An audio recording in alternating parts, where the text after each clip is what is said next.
Hello students, my self is Deepa Kundaliya and welcome my DK classes. तो last lecture में मैं आपके साथ डिस्कस कर चुकी हूँ कि अकाउंटिंग ट्रीटमेंट क्या होती है गुडविल की जब न्यू पार्टनर एडमिट होता है आपके फर्म में।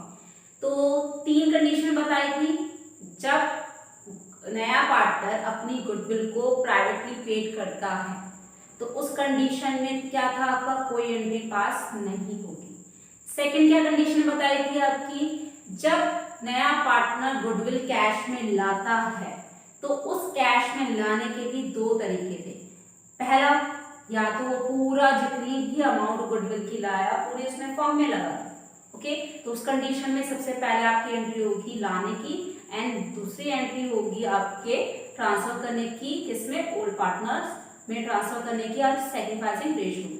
ओके, फिर जब वो गुडविल कैश में लाता तो उसी का दूसरा पार्ट में क्या था कि जब नए पार्टनर गुडविल लाता है और पुराने पार्टनर्स को विड्रॉल कर देते हैं तो तीन एंट्री पास होगी। सबसे पहले लाने की, सेकेंड आपके ट्रांसफर की एंड थर्ड होगी आपके विड्रॉल की। ओके, फिर थर्ड लास्ट कंडीशन क्या थी आपकी, जब गुडविल नया पार्टनर आता है बट गुडविल को कैश में नहीं ला सकता, मतलब नहीं ला पाया, तो उस कंडीशन में आपकी एक ही एंट्री पास की जाएगी, new partners current account added to old partners capital account in sacrificing ratio. Okay, तो ये सब मैं आपके साथ डिस्कस कर चुकी हूँ अपने प्रीवियस लेक्चर में। अगर आप देखना भूल गए हो तो मेरे चैनल पे जाइए, आपको सारी वीडियो से स्टेप बाय स्टेप मिल जाएगी, कोई दिक्कत नहीं होगी, क्योंकि मैंने अपने थंबनेल में टॉपिक भी डाल रखा है कि ये अकाउंटिंग ट्रीटमेंट है आपका, ये न्यू प्रॉफिट शेयरिंग रेशियो निकालने का है, सैक्रिफाइसिंग रेशियो निकालने का है, तो आपको कोई दिक्कत नहीं होगी। और अगर आप चैनल पे नहीं जा सक रहे, कोई बात नहीं, मैंने डिस्क्रिप्शन में लिंक प्रोवाइड करवा दिया है ताकि आपको कोई कहीं और जाने की जरूरत ना पड़े और एकदम से आपको वीडियो मिल जाए, आपको इतना स्क्रॉल करने की जरूरत ना पड़े, इतना दूर तक जाने की जरूरत ना पड़े, आप डायरेक्ट लिंक में क्लिक करके मेरी वीडियो को देख सकते हो। ओके, तो वीडियो स्टार्ट करने से पहले मेरे चैनल को लाइक शेयर सब्सक्राइब करना ना भूलें और don't forget about the bell icon. Okay, तो आज मैंने लिया है उसी टॉपिक से जो आपको लास्ट लेक्चर में मैंने जो एंट्रीज करवाई थी न्यू पार्टनर्स के रिगार्डिंग, ओल्ड पार्टनर्स के रिगार्डिंग, तो उसी में से आज मैंने क्वेश्चन नंबर लिया है 20। तो देखते हैं क्वेश्चन नंबर 20 में क्या बोला गया है, किस तरीके से हम जनरल एंट्री को पास करेंगे। Okay, now move on question number 20। See L, M and N are partners sharing profits in the ratio of 3:2:1। तीन पार्टनर गिवन है आपके L, M and N। ओ रेशो कितना रखा है, 3:2:1। उसके बाद इन्होंने किसको एडमिट करा, ओस एडमिटेड।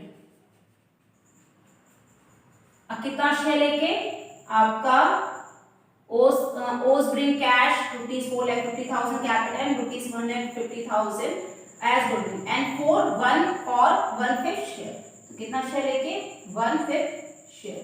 और ओस की कैपिटल कितनी है, कितनी ला रहा है वो अपनी कैपिटल, ₹4,50,000 एंड ओस की गुडविल है ₹1,50,000। बस अब हमें क्या करना है, सबसे पहले जनरल एंट्री पास करनी है और उसके बाद हमें फाइंड आउट करना है न्यू प्रॉफिट शेयरिंग रेशियो। तो जनरल एंट्रीज पास करने के लिए हमें दो कंडीशन दी गई है। पहली, goodwill is retain in the firm. Goodwill is retain in the firm का मतलब है ये आपकी न्यू पार्टनर की सेकेंड कंडीशन है। इट मींस सेकेंड कंडीशन का पहला पार्ट। सेकेंड कंडीशन क्या थी आपकी, जब न्यू पार्टनर अपनी गुडविल कैश में लाता है तो पहली ही उस कैश में लाने की पहली कंडीशन थी उसके अंदर कि जितनी भी अमाउंट वो लाया पूरा उसने फर्म में लगा दिया। तो ये हो गई पहली आपका कंडीशन। अब उसी में सेकंड कंडीशन क्या थी, जब वो पैसे ला रहा है, गुडविल ला रहा है, उसे ओल्ड पार्टनर विड्रॉल कर देते हैं। तो ये हो गई आपकी सेकंड कंडीशन। तो goodwill is withdrawal by old partners. It means ये सेकंड कंडीशन के दोनों पार्ट आपको क्वेश्चन में गिवन दे रखे हैं, हमें एक एक करके फाइंड आउट करने हैं। तो सबसे पहले हम इसकी बात करते हैं, goodwill is retain in the firm. तो when the amount of goodwill is not withdrawn by old partners, that is goodwill is retained in the firm. तो जब नया पार्टनर अपनी गुडविल लाता है और पूरा पैसा फर्म में लगा देता है, तो एंट्री क्या बताई थी आपको? पहली एंट्री कैश या फिर bank account debit to premium for goodwill account, but ये प्रीमियम के साथ साथ अपनी कैपिटल भी ला रहा है, तो क्या होगी एंट्री अब आपकी? बैंक अकाउंट डेबिट टू ओस कैपिटल अकाउंट, क्योंकि प्रीमियम के साथ साथ ये अपनी कैपिटल भी ला रहा है, तो कैपिटल ला रहा है तो कैपिटल को भी हम शो करेंगे आपके कैश या फिर बैंक के साथ, okay. And to premium for goodwill account, amount of capital and goodwill premium bought in cash by new partner, okay. तो कितनी कितनी अमाउंट ला रहा है? ओज ला रहा है 4,50,000 और गुडविल कितनी है ओ की नई पार्टनर की? 1,50,000, तो यहाँ आ जाएगा 4,50,000 एंड ये हो जाएगा आपका 1,50,000 और टोटल हो गया आपका 6 लाख। मतलब जब नया पार्टनर एडमिट हुआ तो आपका जो नया पार्टनर है एडमिट होने के बाद अपनी कैपिटल लाया 4,50,000 और अपनी गुडविल लाया 1,50,000, तो टोटल नगद कैश कितना ला रहा है जो वो फर्म में लगा रहा है? 6 लाख का वो कैश ला रहा है जो कि वो फर्म में पूरा इन्वेस्ट कर रहा है, ओके। ये भी आपका पूरा जनरल एंट्रीज जो है, जनरल एंट्रीज आपका क्लियर याद हो जाएगी, तो आपको सिर्फ अमाउंट पुट करनी है, कोई इतना बड़ा भारी काम नहीं है, इट मींस कि समझ में ना आए, ठीक है। जनरल एंट्रीज आपने प्रॉपर, अगर जो मैंने लास्ट सेक्शन में करवाई है आपने प्रॉपर नोटिस कर ली, देख ली, याद कर ली, तो इजीली आपको समझ में आ जाएगा कि हमें जनरल एंट्री करनी है एंड देन उसमें अमाउंट पुट करनी है। जनरल एंट्री आपकी सेम है, फिर उसके बाद हमें क्या करनी है? सिर्फ उसमें अमाउंट पुट करनी है, नया पार्टनर की कैपिटल, नए पार्टनर की गुडविल, और अगर नए पार्टनर की कैपिटल नहीं गिवन होगी तो नए पार्टनर की गुडविल तो होगी, तो एक ना एक इंफॉर्मेशन दे रखी होगी आपके क्वेश्चन में, ओके।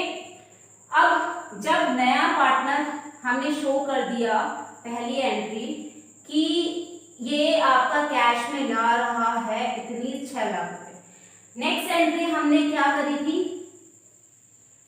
जो ये प्रीमियम ला रहा है उसको हमें ट्रांसफर करना है ओल्ड पार्टनर्स में in sacrificing ratio. It means premium for goodwill account debit, old partners कौन कौन से आपके? L, M and M, तो S capital account to N, M's capital account and to N's capital account. Amount of goodwill premium credited to old partners capitals in sacrificing ratio, that is 3:2:1, okay.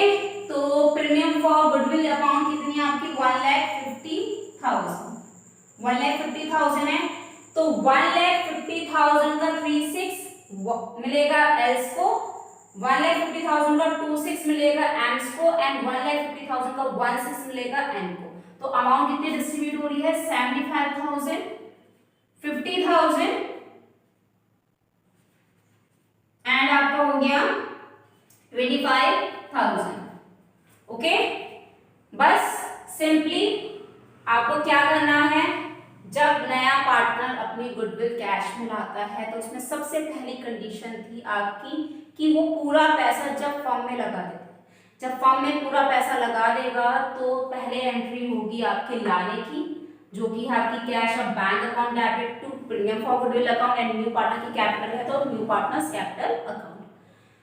Second entry होगी उस premium को credit करने की किसके account में, old partners के account में, और वो भी सैक्रिफाइसिंग रेशो में। अब कुछ बच्चे ये भी सोच होंगे कि सैक्रिफाइसिंग रेशो हमने ओल्ड रेशो ही क्यों लिया। देखिए, जो न्यू प्रॉफिट शेयरिंग रेशो होता है तो उसकी मैंने 4 कंडीशन बताई थी आपको, ठीक है। तो उस 4 कंडीशन से हम क्वेश्चन को लेंथी, मतलब सैक्रिफाइसिंग रेशो निकालने के लिए हम क्वेश्चन को लेंथी नहीं करेंगे। ये ट्रिक है आपकी कि आपका सैक्रिफाइसिंग रेशो कैसे पहचाना जाता है। अगर कंडीशन फर्स्ट दी गई है, कंडीशन फर्स्ट मतलब यही बोला गया है कि ओल्ड पार्टनर्स गिवन है और न्यू पार्टनर्स गिवन है, उसका सिर्फ शेयर गिवन है और कोई इंफॉर्मेशन गिवन नहीं है। और कोई इंफॉर्मेशन मतलब ये नहीं बोला गया है कि ओल्ड पार्टनर्स नए पार्टनर के लिए इतना हिस्सा सरेंडर कर रहे हैं, या फिर ये भी नहीं बोला गया है आपको कि ओल्ड पार्टनर से नया पार्टनर इतने रेशो एक्वायर कर रहा है, इतने रेशो में एक्वायर कर रहा है अपना हिस्सा। तो जब ये इंफॉर्मेशन मिसिंग होती है इट मींस वो होगी पहली कंडीशन। Got it? जब आपकी कंडीशन मतलब इंफॉर्मेशन मिसिंग होगी आपके ये क्वेश्चन में से न्यू प्रॉफिट शेयरिंग रेशो के रिगार्डिंग, सिर्फ इतना बोला होगा कि ओल्ड पार्टनर्स गिवन है और न्यू पार्टनर गिवन है, बट उसका सिर्फ शेयर गिवन है और कुछ गिवन नहीं है और कुछ कोई इंफॉर्मेशन नहीं दी गई है। उस कंडीशन में LMN जो मतलब आपका ओल्ड रेशो होगा वही हम सैक्रिफाइसिंग रेशो मान लेंगे, क्योंकि ये रूल है कि इट मींस आपका जो पार्टनर्स है वो अपना रेशो ओल्ड रेशो में ही सैक्रिफाइस कर चुके हैं, किसके लिए, न्यू पार्टनर के लिए। ओके, तो डोंट कंफ्यूज, मैं लास्ट में एक नोट भी लिखवाऊंगी आपको किसके रिगार्डिंग, सैक्रिफाइसिंग के रिगार्डिंग, ताकि आपको बिल्कुल अंडरस्टैंड हो जाए, समझ में आ जाए कि मैं क्या बोलना चाह रही हूँ। ओके, तो इन शॉर्ट में अगर ये बोलूंगी कि कंडीशन फर्स्ट, अगर न्यू प्रॉफिट शेयरिंग रेशो की कंडीशन फर्स्ट अगर क्वेश्चन में गिवन है लग रही है तो उस कंडीशन में जो ओल्ड रेशो होगा वही हमारा सैक्रिफाइसिंग रेशो माना जाएगा। ओके, हमें इतनी लंबी चौड़ी कैलकुलेशन करने की जरूरत नहीं कि हम पहले न्यू प्रॉफिट शेयरिंग रेशो निकालें देन उसके बाद सैक्रिफाइसिंग रेशो निकाल लें, तो वो टाइम वेस्ट होगा हमारा, ताकि हमारा क्वेश्चन लेंथ, उससे हमारा क्या होगा, क्वेश्चन लेंथ भी बनेगा एंड टाइम वेस्ट भी होगा। तो ये कुछ ट्रिक है, स्टेप बाय स्टेप जैसी कंडीशन आती रहेगी मैं आपको सैक्रिफाइसिंग रेशो पहचानने के तरीके बताती रहूंगी। तो इस क्वेश्चन में न्यू प्रॉफिट शेयरिंग रेशो की कंडीशन फर्स्ट लागू हो रही है। फर्स्ट कौन सी, जब ओल्ड पार्टनर्स गिवन है, न्यू पार्टनर का सिर्फ शेयर गिवन है और कोई इंफॉर्मेशन नहीं दी गई है एक्वायर के रिगार्डिंग है, सरेंडर के रिगार्डिंग। तो उस कंडीशन में क्या होगा, जो न्यू प्रॉफिट शेयरिंग रेशो होगा वो हमारा, जो आपका सैक्रिफाइसिंग रेशो होगा वो हमारा क्या होगा, ओल्ड रेशो ही माना जाएगा। मतलब ओल्ड पार्टनर्स का जो ओल्ड रेशो होगा उसी को हम अपना सैक्रिफाइसिंग रेशो मान लेंगे। Okay, got it? तो ये तो पहले थी जब आपका क्या है, न्यू पार्टनर आ रहा है और अपनी गुडविल ला रहा है, क्योंकि फॉर्म में लगा रहा है। अब फॉर्म में लगाने के बाद only when the goodwill is retained in the firm, it means when the amount of goodwill is not withdrawn by old partner, जब नया पार्टनर आता है और पुराना उस गुडविल आ रहा है और उस गुडविल को ओल्ड पार्टनर से विड्रॉ नहीं करते हैं, it means goodwill is retain in the firm. Goodwill क्या है, न्यू पार्टनर की फर्म में ही रिटेन है, संभाल के रखी गई है। तो उस कंडीशन में 2 एंट्री पास होगी, फर्स्ट ऑफ ऑल लाने की या सेकंड होगी आपके प्रीमियम की ट्रांसफर करने की, वो भी सैक्रिफाइसिंग रेशो। अब नेक्स्ट है आपका, इसी के बाद goodwill is withdrawal by old partners. Now see देखते हैं हम अब इसके बाद क्या एंट्री होगी आपकी पास। तो सेकंड कंडीशन में देखिए आपका, मैंने क्या बोला था कि goodwill is withdrawn bye old partners, it means when the amount of goodwill is withdrawn bye old partners, जब गुडविल आपका विड्रॉल करते हैं ओल्ड पार्टनर्स, तो दो एंट्री तो सेम रहेगी आपकी, फर्स्ट लाने की, सेकेंड प्रीमियम में बांटने की। ओके, जो अभी हमने रिटेन इन द फॉर्म वाले टॉपिक में पहले पार्ट में जो जनरल एंट्रीज करी थी, दो एंट्रीज करी थी, तो वो एंट्रीज तो सेम रहेगी पहले, क्योंकि आप डायरेक्ट विड्रॉल की एंट्री नहीं दिखा सकते, पहले आपको दिखाना पड़ेगा कि आप कितना पैसा लाए हो, ठीक है, फॉर्म में कितना लाए हो, फिर कितना पार्टनर में आपने क्रेडिट करा, उसके बाद आप विड्रॉल की दिखाओगे। तो जो फर्स्ट एंट्री थी आपकी goodwill retain in the form, तो वो आपकी दो एंट्री आपके विड्रॉल के समय भी लिखी जाएगी, पहले वही दो एंट्री होगी लाने की, क्रेडिट करने की, एंड देन उसके बाद आप दिखाओगे विड्रॉल की। तो विड्रॉल की एंट्री क्या होगी, थर्ड आपकी इस कंडीशन में, बी पार्ट में आपका old partners capital account debit, it means S capital account debit, M's capital account debit, N's capital account debit to bank account, क्योंकि ये विड्रॉल कर रहे हैं इसलिए आपका कैश या फिर बैंक अकाउंट। ओके, नरेशन लिख देते हैं हम, amount of goodwill premium withdrawn by old partners in sacrificing ratio,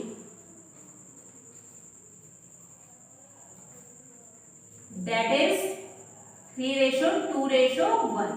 okay, तो कितनी अमाउंट है पूरी विड्रॉल कर रहे हैं, तो ये आपकी हो जाएगी 75,000, 50,000 एंड 25,000, और टोटल आपका आएगा ये बैंक अकाउंट में कितनी, पूरी 1.5 लाख रुपए, जितनी भी प्रीमियम लाया था उसने पूरी विड्रॉल कर दी किन्होंने, ओल्ड पार्टनर्स में। ओके, तो ये आपकी वो एंट्रीज थी जब नया पार्टनर अपनी गुडविल कैश में लाता है, क्योंकि जब नया पार्टनर अपनी गुडविल कैश में लाता है तो उसकी दो सिचुएशन थी। सिचुएशन फर्स्ट थी आपकी जब goodwill is retain in the firm, it means जब नया पार्टनर आता है और अपना पूरा पैसा फर्म में लगा देता है, ठीक है, फर्म में रिटेन मतलब रखे रहता है, इट मींस आपके ओल्ड पार्टनर से विड्रॉल नहीं करते हैं, तब आपकी दो एंट्री पास होती है, फर्स्ट आपकी दिखाने की, लाने की कि आप कितनी लाए हो, ठीक है, कैपिटल कितनी लाया न्यू पार्टनर, प्रीमियम कितनी लाया, एंड देन उस प्रीमियम को क्रेडिट करने की किसमें, ओल्ड पार्टनर्स में, वो भी सेक्रीफाइसिंग रेशियो में। सेकंड ही उसी के अंदर सेकंड सिचुएशन क्या थी आपकी, जब नया पार्टनर अपनी गुडविल लाता है और ओल्ड पार्टनर्स से विड्रॉल कर देते हैं, it means goodwill is withdrawal by old partners.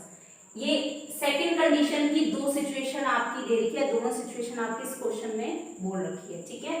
तो उस कंडीशन में जब विड्रॉल करते हैं ओल्ड पार्टनर्स, तो उस कंडीशन में भी पहले आप दो एंट्री करोगे, लाने की एंड पार्टनर प्रीमियम को क्रेडिट करने की ओल्ड पार्टनर्स में इन सेक्रीफाइसिंग रेशियो, क्योंकि आप डायरेक्ट विड्रॉल की नहीं दिखा सकते, डायरेक्ट विड्रॉल की दिखाओगे तो आपका आंसर हो जाएगा गलत।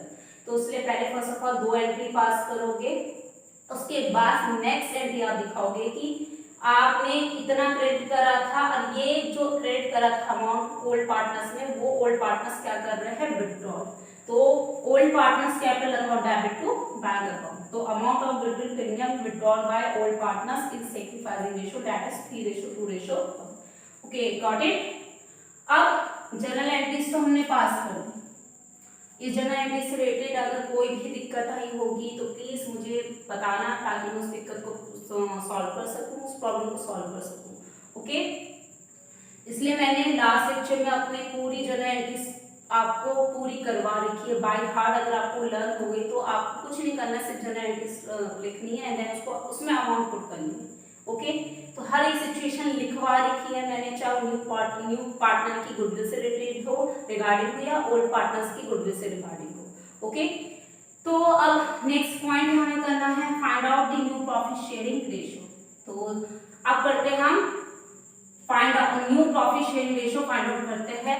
Now move on calculation of new profit sharing ratio. See, अब हमें फाइंड आउट करना है न्यू प्रॉफिट शेयरिंग रेशियो। तो देखिए, हमें सिर्फ ओल्ड पार्टनर गिवन है, उसका रेशियो गिवन है, एंड न्यू पार्टनर गिवन है, उसका शेयर गिवन है। तो ये है condition first new profit sharing ratio की। इट मींस इस कंडीशन में सबसे पहले हम करेंगे let the total profit be 1। Okay, फिर निकालेंगे हम remaining profit. Remaining profit it means जो लेट वाला है 1 एंड माइनस ओल्ड जो एडमिट हुआ है आपका न्यू पार्टनर, उसका शेयर, इट मींस 1/5। तो हमने कैलकुलेट करा, 5 को कॉमन ले लिया, 5 माइनस 1 ये आ जाएगा 4/5। तो ये हमारा निकल गया रिमेनिंग प्रॉफिट। अब रिमेनिंग प्रॉफिट निकल गया तो इसलिए हम new profit sharing ratio find out कर देंगे। New profit sharing ratio. Okay, L वाला पार्टनर कौन है? एल है। एल का ओल्ड शेयर कितना है? 36 और रिमेनिंग प्रॉफिट कितना है? 4/5। अगर हमने इसको मल्टीप्लाई करा तो 5 6 30, 3 4 12। एम की बात करें तो एम का कितना है? 26 old share and remaining profit कितना है आपका? 4/5। सेम 2 4 8, 8/30, 5 6 30। एन की बात करें, एन का है 16 एंड 4/5 है इसका रिमेनिंग शेयर, तो ये मल्टीप्लाई कर देंगे तो 4/30। और नए पार्टनर की बात करें तो नए पार्टनर का शेयर है आपका 1/5, उसका चेंज नहीं होगा। अब निकाल देंगे हम न्यू रेशियो। न्यू रेशियो आपका कितना हो जाएगा? 1230, रेशियो 830, रेशियो 430 एंड रेशियो 1/5। इसका डिनोमिनेटर इक्वल कर देते हैं 30, 12 8 एंड 4 तो अपनी जगह रहेंगे, बाकी 5 6 30 तो 6 1 6, तो ये आ गया 12 8 4 एंड 6। इसको हम काट सकते हैं 2 से, 2 6 12, 2 4 8, 2 2 4 एंड 2 3 6। लीजिए, ये हो गया आपका आंसर। ये निकल गया आपका new profit sharing ratio. Okay, first of all इस क्वेश्चन में जनरल एंट्रीज बोली थी किसके रिगार्डिंग? आपकी जब न्यू पार्टनर अपनी गुडविल कैश में लाता है, उसके अंदर दो सिचुएशन थी, तो दोनों सिचुएशन आपको दे रखी है। जब नया पार्टनर गुडविल ला रहा है और फर्म में लगा रहा है, एंड सेकंड फर्म में लगाने के बाद ओल्ड पार्टनर्स उसको विड्रॉल कर देते हैं। तो इन दोनों की एंट्रीज में आपको पास करवा चुकी हूँ। नेक्स्ट आपको बोला है find out the new profit sharing ratio. तो न्यू प्रॉफिट शेयरिंग रेशियो में कंडीशन फर्स्ट लग रही है आपकी न्यू प्रॉफिट की। कंडीशन फर्स्ट आपकी क्या बोलती है? जब ओल्ड पार्टनर्स गिवन हो, न्यू पार्टनर गिवन हो और उसका सिर्फ शेयर गिवन हो और उसके अलावा आपको कोई और इंफॉर्मेशन गिवन नहीं होगी, इट मींस सरेंडरिंग से रिलेटेड, एक्वायर से रिलेटेड, तो उस कंडीशन में हम क्या करते हैं? Let the total profit be 1, then remaining profit and old share से रिमेनिंग प्रॉफिट मल्टीप्लाई करेंगे और आपका फाइंड आउट हो जाएगा न्यू प्रॉफिट शेयरिंग रेशियो। तो अब देखिए, इसलिए मैंने आपको क्या डाल रखा है? एक नोट डाल रखा है, as the new profit sharing ratio is not given in the question. जब आपका new profit sharing ratio question में गिवन नहीं होता है, यहाँ कोई क्वेश्चन में गिवन है न्यू प्रॉफिट शेयरिंग रेशियो नहीं ना, आपको कैलकुलेट करने को कहा गया है। तो जब आपका क्वेश्चन में गिवन नहीं होता है न्यू प्रॉफिट शेयरिंग रेशियो, तो therefore it will be presumed that the old profit sharing ratio it will be the sacrificing ratio. It means जो ओल्ड रेशियो होगा इस कंडीशन में वही आपका सैक्रिफाइसिंग रेशियो माना जाएगा। तो that is it will be presumed that the partners have sacrificed their old ratio. इसका मतलब ये है कि जो ओल्ड पार्टनर्स है, इट मींस आपका ओल्ड रेशियो में ही वो सैक्रिफाइस कर रहे हैं। Okay, got it. सो ये आपका एक क्वेश्चन मैंने आपको कंप्लीट करवा दिया है। इससे और भी क्वेश्चन मैं आपको नेक्स्ट लेक्चर में कराऊंगी अपने treatment, accounting treatment of goodwill से रिगार्डिंग। तो डोंट वरी, कंफ्यूज मत होना। अगर आपको ये वीडियो में कुछ प्रॉब्लम हुई होगी तो प्लीज मुझे बताना ताकि मैं उस पॉइंट को क्लियर करवा सकूं। और अगर वीडियो पसंद आई होगी तो प्लीज उसे लाइक शेयर सब्सक्राइब करना ना भूलें। Okay, so that's all for today. Keep watching, keep learning, stay home, stay safe, stay connected with टीके।